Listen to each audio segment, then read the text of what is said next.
Hmm.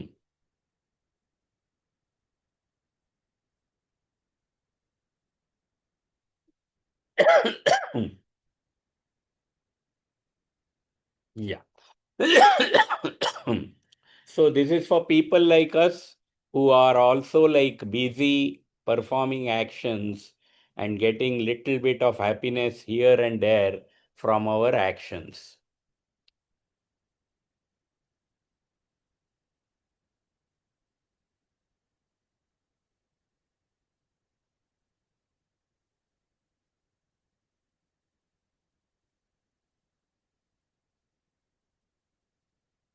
So in the last session, we we discussed verse number 18, and which talks about mind. And if you remember, like we have started Jnana Yoga, and a method used by Ramana Maharshi is inquire into the mind. So this verse is talking about what is mind. So the verse says that thoughts make the mind, and all the thoughts depend upon the I thought, and there know that I thought to be the mind. So this is analysis of the mind, and it says that okay, and we will see what this mind is. So superficial analysis of our mind tells us that there are too many thoughts and they keep propping up one after the other. And all the time mind is full of thoughts. But if we really analyze, then we will know that essentially there are two types of thoughts. Like there is one thought I, and this I thought rises when we get up in the morning, and then whenever we see any objects, when our attention goes to the objects or beings of this world, there is another thought. And this is the example of this thought, that I know that this is pot. So that is the thought. Then we turn our attention to some other objects, and there is another thought, that I know this is the tree. And then there is another thought, and this way the thoughts keep cropping up. And this is mainly because we are exposed to the outside world. And Bhagavan says that there are two categories of these thoughts. One is, Bhagavan says, is idam thought, which is the thought of the object. And these are multiple thoughts, idam thoughts, which keep cropping whenever our attention goes to any of the object of the world. But primarily, there is only one thought, I thought, which is constantly there, and this I thought is always there, irrespective of whether we are exposed to the world. So this is called aham thought or ahankara. And this ahankara is not really the pride, it is just the sense of being I. And we attach various kinds of attributes to this I thought. So what is this I thought? Essentially, it is our understanding about ourselves. And this understanding is developed by superficial understanding of our environment, our experiences, like the people whom we meet. Like we say that this person exists because of the body, and if the person is not there with us, his body is not there, he is not there. So this is based on superficial understanding. So if the other person is his body, then I also presume that I am also this body, and along with body there is mind and intellect. And we try to expand this understanding about myself, and then I collect possessions, like I acquire the objects of the world, maybe like different objects or different beings. We also seek positions or identity in this world, and that way we try to build on this I.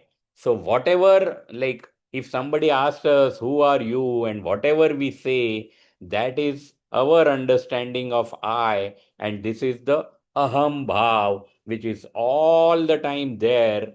And this thought, when it is exposed to the objects of the world, idam thought rises. So essentially, if you analyze the mind, there are two types of thoughts: idam thoughts, which are the thoughts of the object, but it cannot exist without the I thought.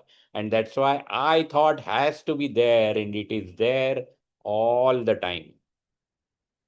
And this I thought that we have, the aham, is a wrong understanding. And in today's session, we will discuss how this wrong understanding develops.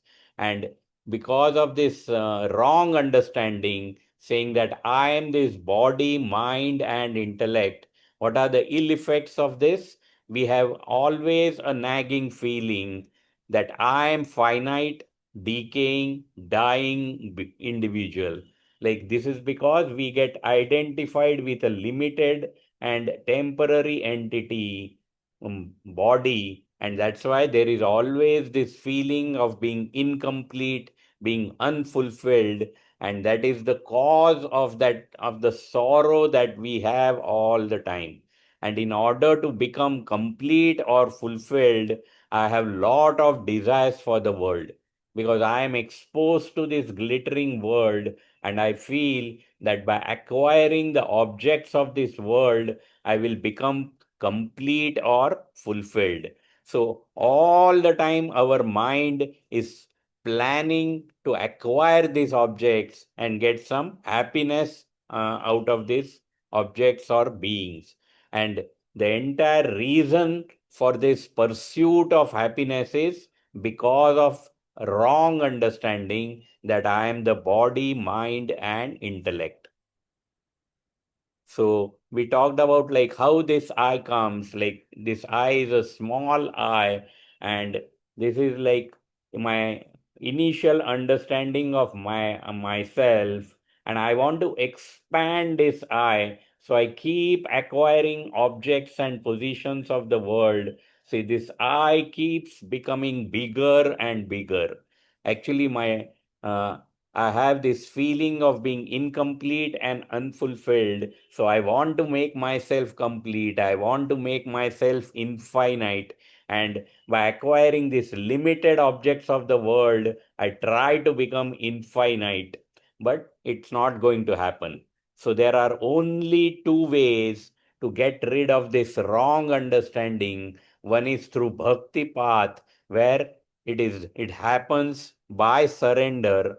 Like I surrender to Bhagwan and say that, and like my identity as such becomes zero. I am nobody. Bhagwan is everything, and I surrender to Bhagwan. I become this small I becomes zero, and that is the path of bhakti. The other path is jnana, or the knowledge path, where I acquire this knowledge of my own true self, and by spiritual sadhanas, I realize my own true nature, which is infinite, eternal, and that is I equal to 100.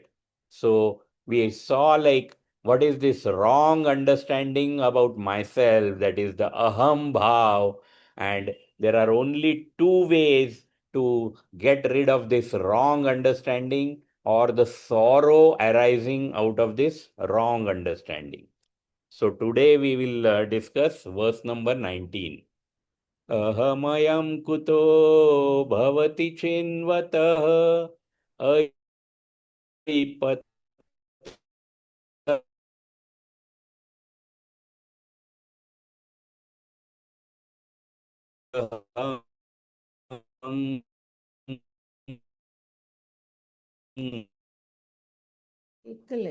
Your voice is breaking.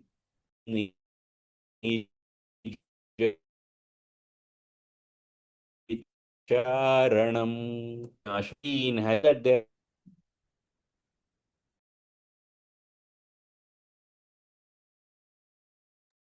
Voice is breaking, not able to hear anything.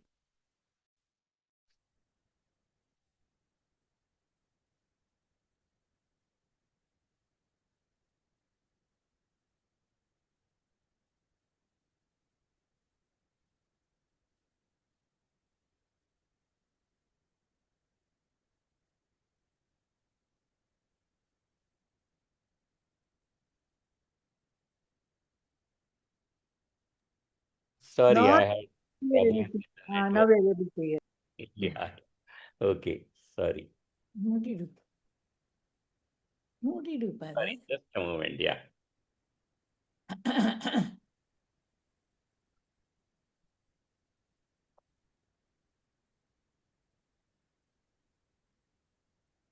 Okay. So we saw the Sanskrit words. Let me share the for presentation.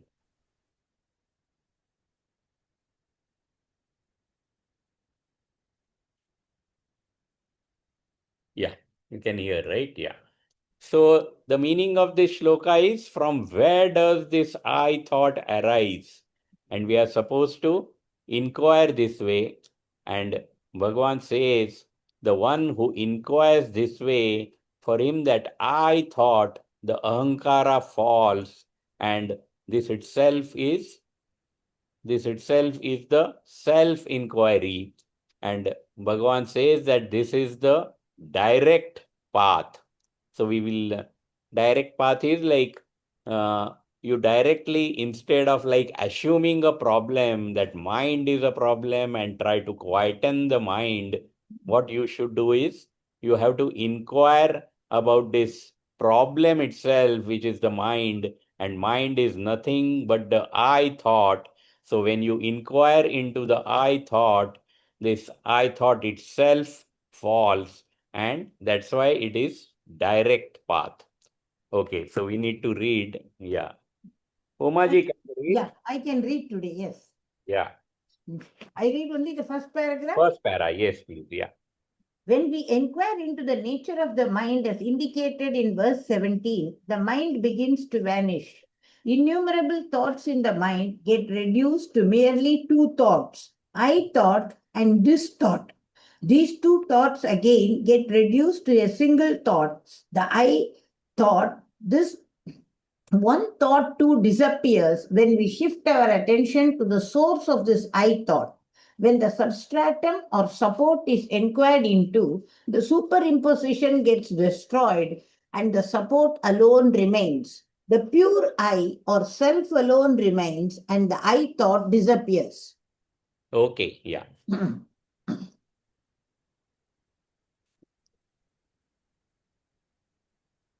Okay, what happened? Okay. Sorry. This is like, again, I got some problem.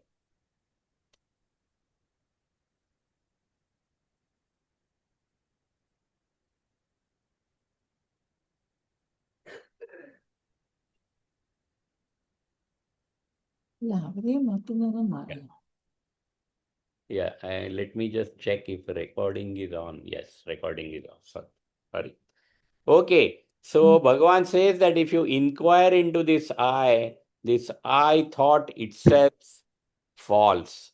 And then this commentary says that when you inquire into the substratum, then the superimposition itself falls, or it goes away. So what are these? Just let us understand some of these examples of the substratum and superimposition. So the one which we have been discussing in this class itself is the one of rope and a snake, and everybody knows this. Like, on a dark night, there is a rope lying on the road, and one who sees from a distance, it appears to be a snake. So what is the substratum here? It is the rope. And what is the superimposition? The snake. So we, in I think the previous session or session before that, we saw like how people of different tendencies react to this projection. So somebody who's of tamasic nature, then his reaction will be like he will be gripped with fear, and he will have different types of thoughts in his mind about the snake, that snake is ferocious or poisonous. So all these thoughts are about the superimposition, which is the snake. The one with rajasic tendency will have a tendency to undertake some action, like take a stick and beat the snake, kill the snake, basically fight the snake. And this again is the reaction based on his tendency, and this is towards the superimposition, which is the snake. But one with sattvic tendencies will tend to inquire, like he may go and try to find a light, a torch maybe, and like try to see what it actually is. And when he inquires into the problem itself, like the snake, whether the snake really exists, he will realize that there is no snake.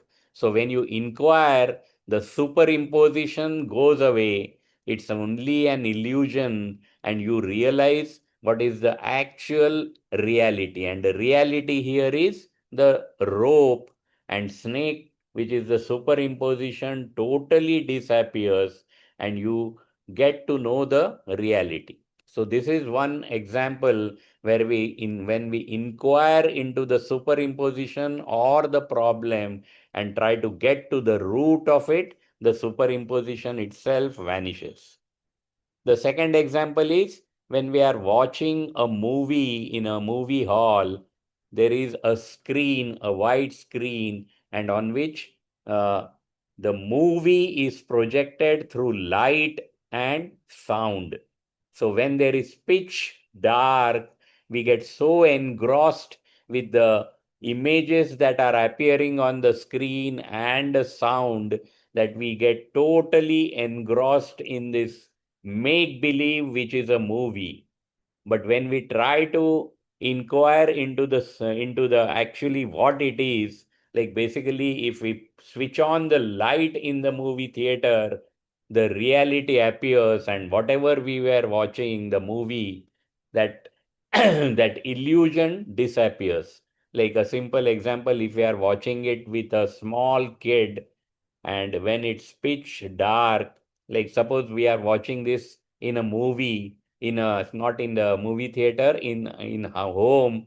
Nowadays we have this home theater, so we create that environment, and suppose a small child is watching the movie along with us, and the movie is a horror movie, and the condition of the child becomes really traumatic. What we have to do, we just have to switch on the light, and that horror movie suddenly, like it cannot create those emotions, because the reality is in front of that child. He can very well see that he's sitting at home, and whatever he was watching was only an illusion, and the reality comes in front of him. So when we inquire, like imagine watching a movie in a movie theater with lights on, we will have no impact of that movie on us. Okay. So this is another example where when we inquire into the problem or the superimposition, the problem itself or the superimposition vanishes, and we get to see the reality. So using the same examples, yeah, substratum here is the white screen on which the movie is projected, and movie is nothing but superimposition. And the same example is used for a mind, like we are tormented by this mind. All the time, the mind is full of thoughts, and the thoughts keep on changing. And in the last shloka, when we try to analyze this mind, we realize that there are two types of thoughts, aham and idam. And this comes out when we inquire into the mind, we analyze the mind. And when we further analyze, we realize that there is only one constant thought, which is aham. So Bhagavan says, when you inquire into this superimposition, the superimposition itself disappears, and you reach the substratum. So Bhagavan is suggesting the same thing when he is talking about this inquiry into the mind. Okay. Um, can you read the next para, Umaji? The word aham is used for ahankara or I. I notion. Ahankara in most Indian languages means pride. In Vedanta, however, Ahankara is the notion of doership and enjoyership, which we assume when we identify with the body, mind, and intellect. The notion, I am the body, I am the doer, I am the enjoyer of results, and so on, is called Ahankara. Bhagavan Ramana Maharshi urges us to inquire from where does the Ahankara arise? As a result of such an inquiry, the Ahankara which is produced due to ignorance of the self is destroyed and the pure self is known. This is called self inquiry. By the interjection of I, Bhagavan again indicates the simplicity of this path, which is generally thought to be very difficult. The destruction of the Ahankara is the same as the destruction of the mind that we discussed in verse 13. Okay. So Bhagavan says, like, focus on this aham and try to see what this aham thought is and from where it has arisen. Hmm. So we will go the other way around. Like, we will try to see how this, like, at least Hmm. intellectually try to understand how this aham thought arises in us. Okay, so this is Brahman, like all pervading and infinite, eternal Brahman, which is nothing but the existence principle and a consciousness principle. And this is all pervading everywhere. But then what happens? There is a problem. Like, it gets identified with body, mind, and intellect. And what are the attributes or properties of this body, mind, and intellect? Bod, all these are inert, they are finite, and if you take body, then it is decaying and dying. So these are the attributes of this finite entity, the body, mind, intellect apparatus. Hmm. So what happens, like, when this Brahman, all pervading, infinite, eternal Brahman gets identified with body, mind, and intellect, there is a, an entity called ego arises. And what is this ego? It borrows some properties from this body, mind, intellect, and some properties from Brahman. So, what are the properties it borrows from Brahman? Uh, Brahman or the self is the existence. So, it borrows existence from Brahman. It borrows consciousness from Brahman. And what are the attributes or properties it borrows from body, mind, and intellect? These are the same, like it is inert, inertness, finite, decaying, dying. These properties it borrows from body, mind, intellect. So on one side, it borrows some properties from Brahman, and on another side, it borrows some other properties from body, mind, intellect, and this entity is ego. Okay, and yeah, and when you inquire into this ego, what happens is this Brahman, actually not like inquire, what I'm saying is, yeah, when you get identified and as the identification grows, you lose the sense of who you really are, and you'd forget that your true nature, which is infinite, eternal. And by, like, continuously, by constantly identifying with this body, mind, intellect, by abiding in this body, mind, intellect, you forget your own true nature, and this ego keeps on expanding. And we already saw that initially this ego is like a small entity, but by consciously undertaking actions and, like, increasing our possession, this ego keeps expanding and it takes control of our entire life. We forget who we are, and we strongly feel that I am this body, mind, and intellect. and that from there this ego or the aham thought arises, and it takes total control of our life.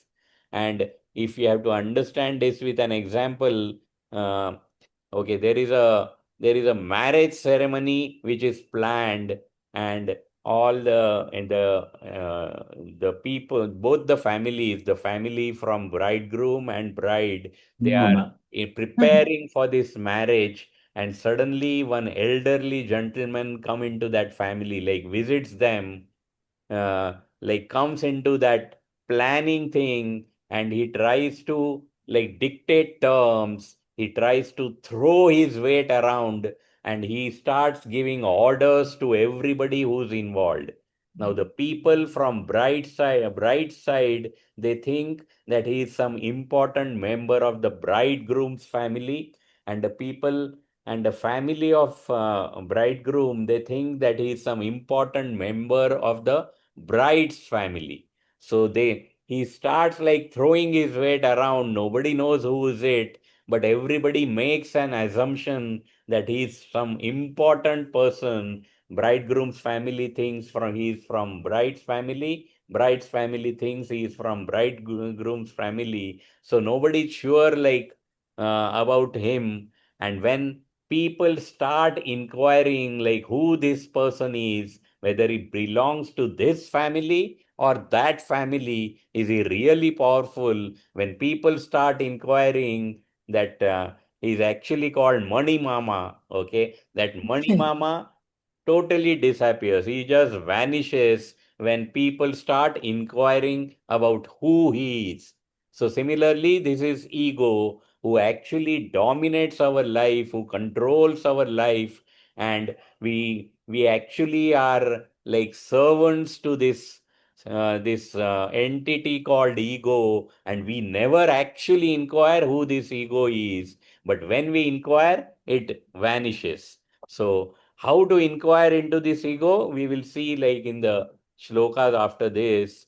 But what happens is this I thought or the ego which arises due to wrong identification, and because of this wrong understanding, I have this feeling that I am finite and decaying. We already saw that, and I am incomplete, unfulfilled, and that's why there is sorrow. And in order to become fulfilled, to become complete, we undertake actions. We develop lot of desires for the world, and we keep planning for the happiness. The mind keeps planning for this, and this is what happens because of wrong identification. The wrong identification gives rise to this aham thought or the ego, which controls our entire life.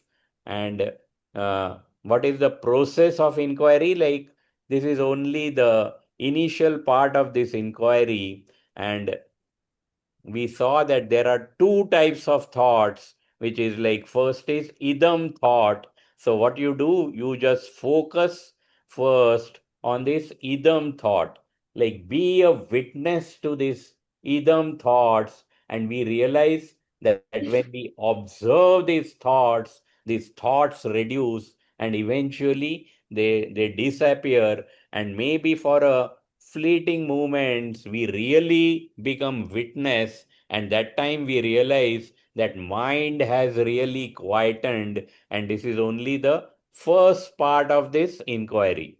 And most of the times like we feel that mind is quietened, mind is almost thoughtless, and we feel that we have reached that nirvana state. But this is not the end of it. It is only like we have managed to kill all these idam thoughts. But what we have to do, we have to kill them one by one by observing every idam thought that arises in the mind.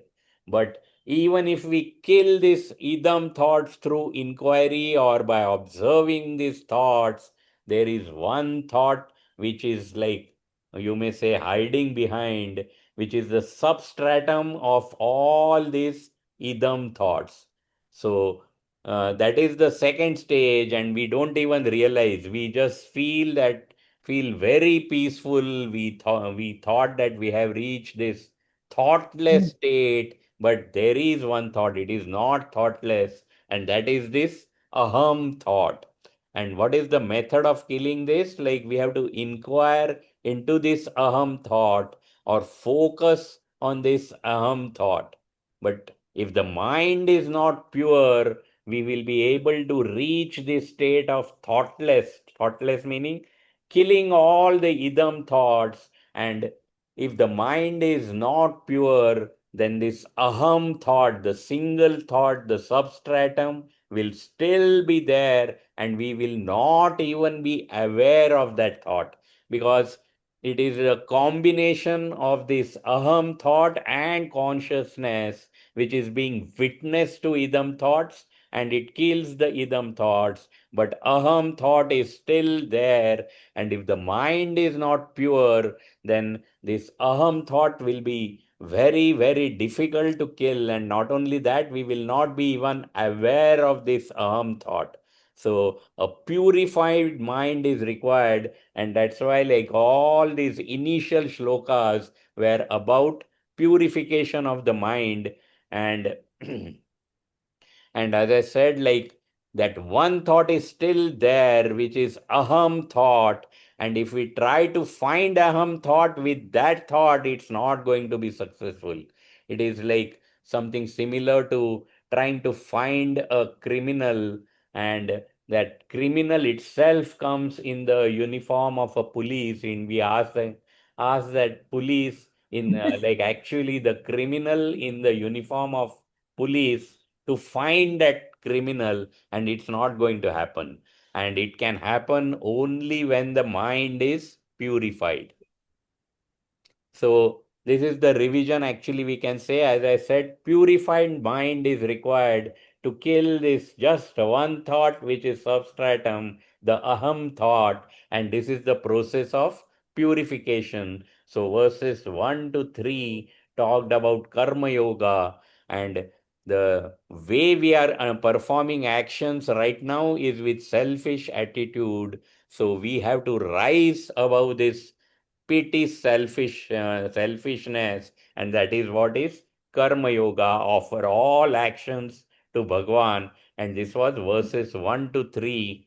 Then like we find it like we need to be alert in order to execute this karma yoga. So if we are able to develop bhakti or devotion towards God, then we will be able to like do effortlessly move into this karma yoga. And karma yoga removes the vasana stains on our mind, whereas upasana or bhakti yoga helps us to quieten the mind.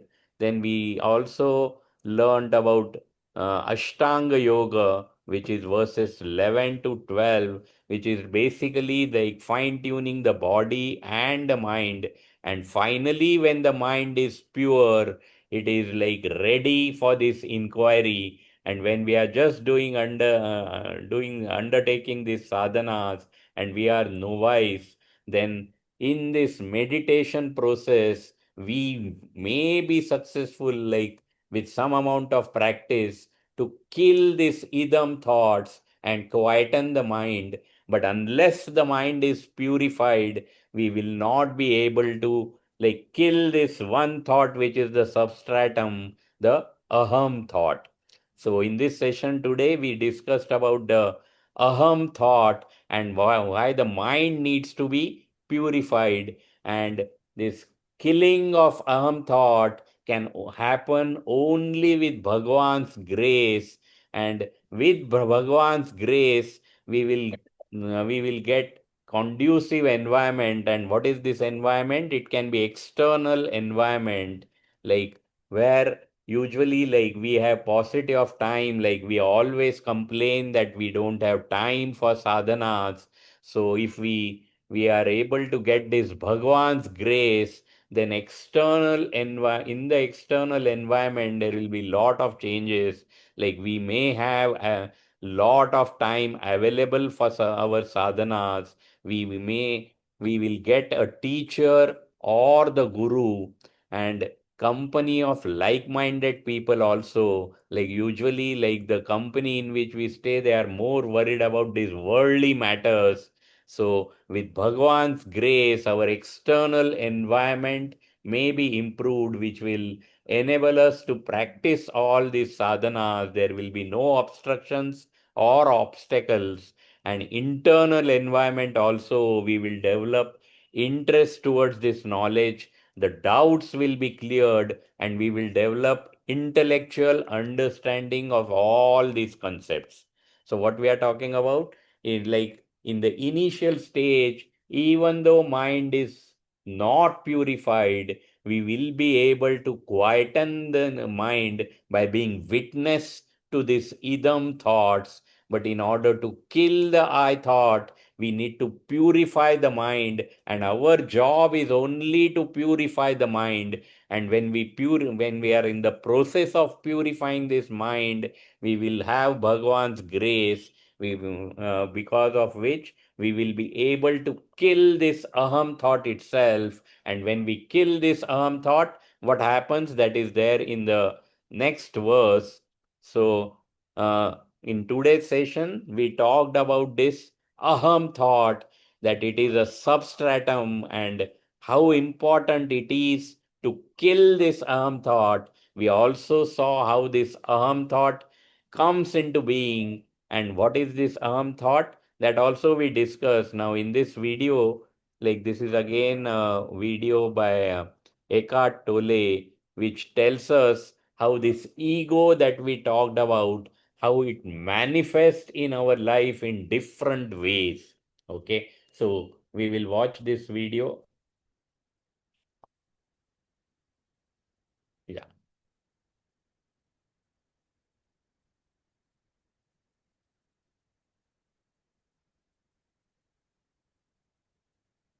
Very nice video which will tell us.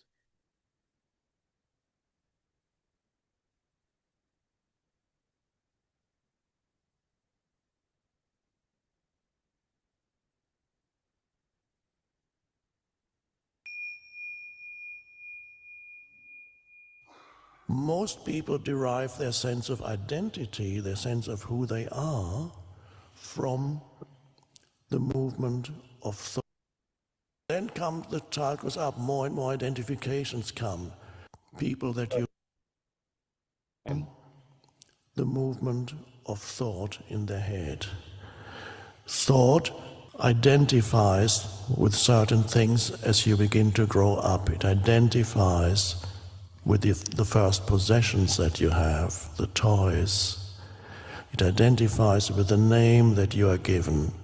That's me. Your parents tell you, that's you. Then the beginning of identification is the name. That becomes the receptacle for all other identifications, possessions, the toy. And you can see how painful it is once you have identified with something when it's taken away from you. The child will scream if a toy is taken away because the identification has already happened with something. And 5 minutes later the child might lose interest in the toy completely, but when somebody takes it away, it is extremely painful because already at that stage the child experiences the beginning of ego identity, and how painful it is when the ego identity is injured or something is removed from it. It hurts on a psychological level, as if you had sometimes even more than a physical injury, the pain you would experience with a physical injury. And then the child goes up, more and more identifications come. People that you know, relationships, you identify with your knowledge, you identify with your physical strengths, your ability. Look what I can do, you can't do that, but I can do that. Look what I know that, but you don't know that. Let me tell you, this is how it is.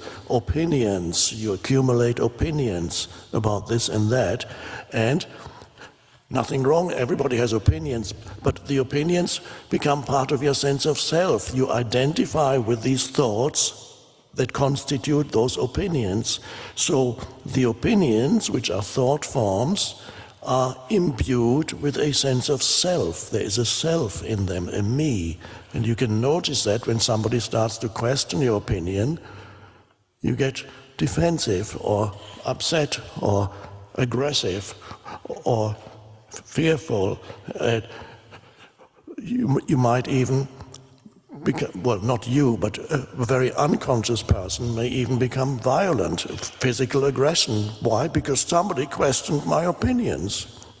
There are even the entire religions that would, and in the past it's been like that. In the Middle Ages, Christianity was like, they will kill you if you disagree with the conventional beliefs. What, you don't believe what I believe or we believe? Okay, let's kill you.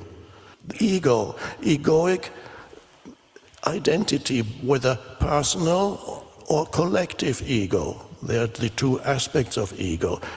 But ego is always identification with something, and identification means it gives you your sense of self. This is why for people it is so precious, and they hang on to it, and they defend it with their life. That's all they know, that's me. And it's totally normal. It's been like that for thousands of years. Ego. In the past, ego, and in certain societies, even nowadays, the predominant ego is collective still, whereas in Western societies, ego tends to be more individualized. It started, of course, thousands of years ago with tribal egos. You had tribes and you identified with this particular tribe, and you were nice to the people in your tribe, but not very nice to the people outside of your tribe, because they were less than you. All these were primitive, rudimentary manifestations of ego.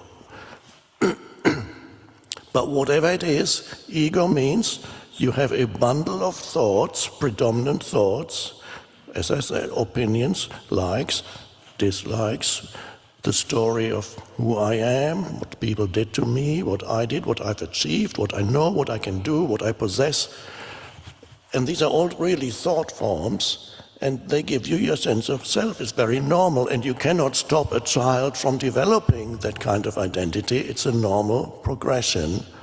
You can't tell a child, there's no such thing as possession, don't identify with that toy, it's not yours. Stop, don't. But one can, as you begin to awaken, you begin to see in yourself that you carry an ego. You might see, for example, that you become defensive, or when somebody disagrees with your opinions. You can even have an ego around the city you live in, the sports team that you identify with. These are rudimentary ego forms. If you have little else, a huge part of their identity can be your football team. And then the others are your enemies who identify with another football team. And then you fight it out on Sunday afternoons. So you have different manifestations of ego, but it's ego. It's a sense of self. You can have a spiritual ego. Some of you might remember that before you went beyond that, you had a spiritual ego. And spiritual ego means you have a sense of self that begins to form in your head, a self-image of yourself as a more spiritual person than most others. Very subtle ego. You can have an ego of yourself as egoless.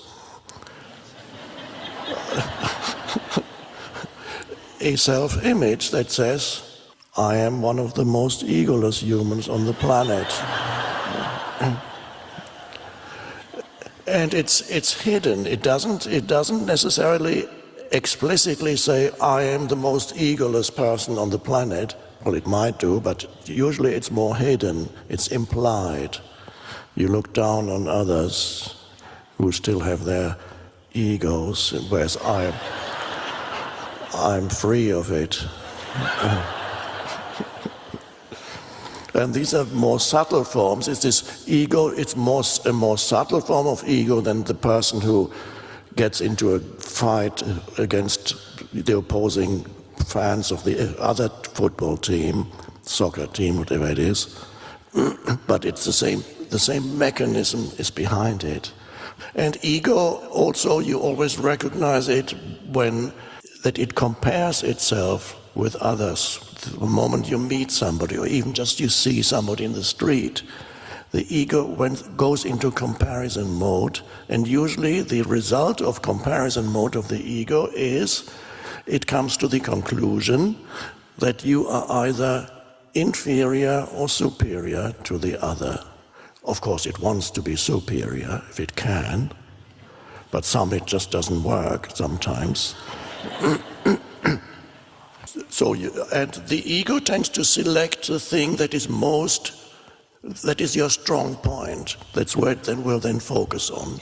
In my case, for example, the ego that I could not develop an ego around a strong physical physique, a person who is good at sports or whatever. So, because I was a little guy who got bullied at school, so the ego said, what can I do? What can I identify with? And wasn't particularly good looking, so it couldn't say, but I'm better looking than you. Okay, that doesn't work either. Eventually it sought refuge in trying to be more knowledgeable and educated than others, so I started reading books. And then in discussions I could suddenly show off my knowledge and show that you don't know that, let me tell you about that.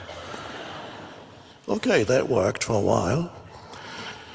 Physical appearance is a very common thing for comparison. Do I look better than the other woman, man, whatever it is?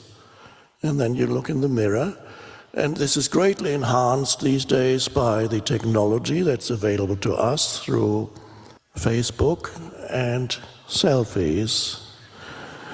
The original, in Greek mythology, the original story that shows the development, beginning of ego was in the myth of Narcissus, who was a young man. Of course, at that time there were no mirrors, but he happened to look into a pool of water one day, this young man, and he saw that he was so beautiful, and he fell in love with himself. That's where the word narcissism comes from. So he fell in love with himself. There was an image of himself that he saw there. He fell in love with the image, which to me means he identified with the image. This is a pictorial representation of an inner process, the image formation that gives you your sense of self, which is ego. So that was the beginning of Narcissus. Now you don't need a pool of water anymore. You have not only mirrors, more importantly, you have your smartphone, and you can go.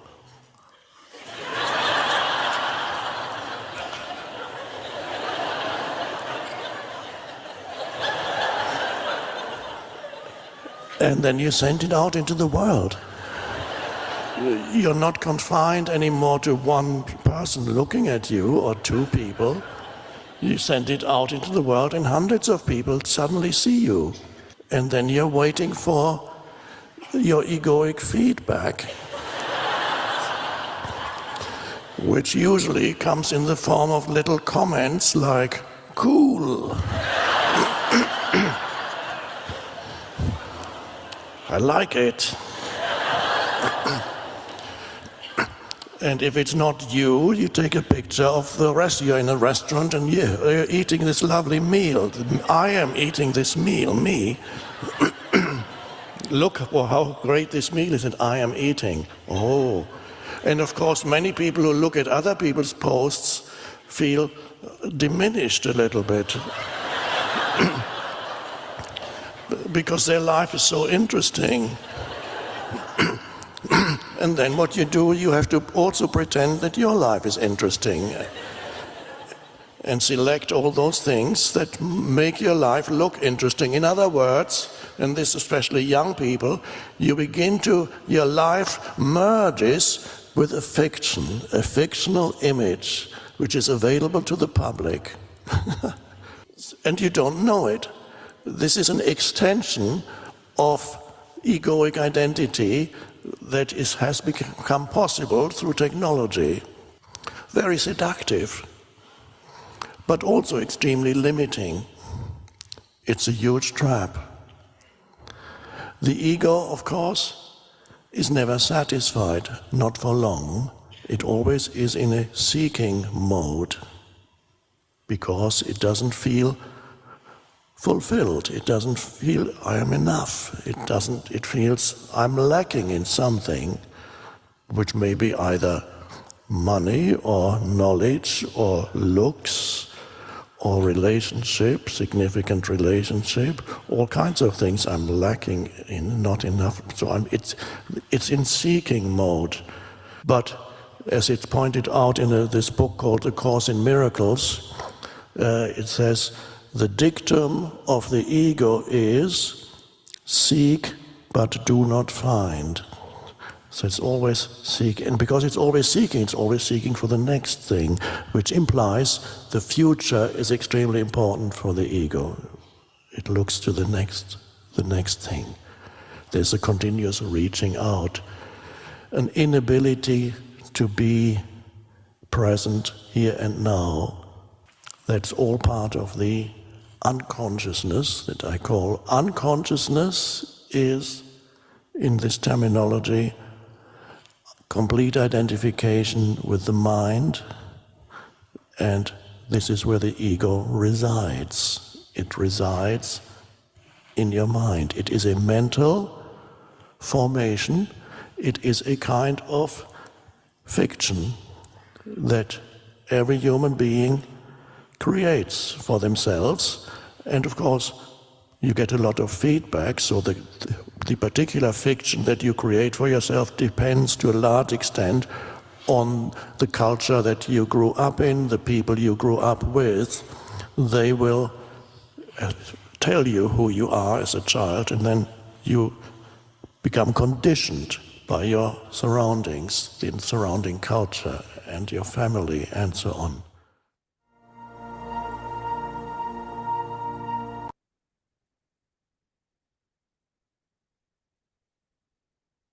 Yeah.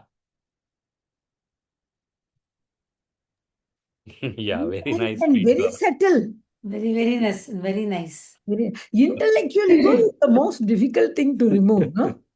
Yeah. Egoless ego is very fine. Yeah, very nice. People Actually, waiting for so many likes and thumbs up and all in their profile and all that stuff. It's so much of addiction they have, the present generation. yeah, the I image they got so want to many likes, so present. many likes, they say. Keep looking and doing so many things for that itself. But it was supreme ego, egoless ego. Giant. Yeah. So, I mean, we feel that like if we are able to, like, if we manage to quieten the mind, that's the like final thing. But Yes. like we learned today that it is not. There is one thought which is all the time there, the aham thought. What And is the way to proceed? Like, how I like this. No, who is this I? Who is enjoying? Or for example, I am attending the class and liking the video. Then who mm, is this I who is enjoying? Is that the way to inquire? we will have to, Next sloka. yeah, that's what, yes. Shoka after that actually. Next one explain like it talks about like some people might be fearful as to when this I thought itself goes, what happens to me? That because right now we are so attached to this I thought and that I thought is there, we feel Mm-mm. that is like our existence depends on this ego, the I thought. So if it gets killed, like there may be fear, like what happens to me. So that is answered in the next sloka. And the shloka after that actually gets into the details of like how to get into this aham thought, like one thought. Hmm. Who is talking? Who is with? I Get mean, you can Satya develop some Satya. amount of awareness about like who's doing it, yeah. But it's very difficult to like be alert all the time. So what it says is if you purify the mind, then it may be possible to observe that I thought itself. Most of the times when we observe the thoughts, it is that idam thought which we are able to observe. And that can be done through some See, amount of same thing now in sixth chapter, our karma sannyasa yogam. It also says you have to control your mind for any desire, whatever is happening. yeah. Moment to moment, something else. If it doesn't happen, we get angry and our ego automatically that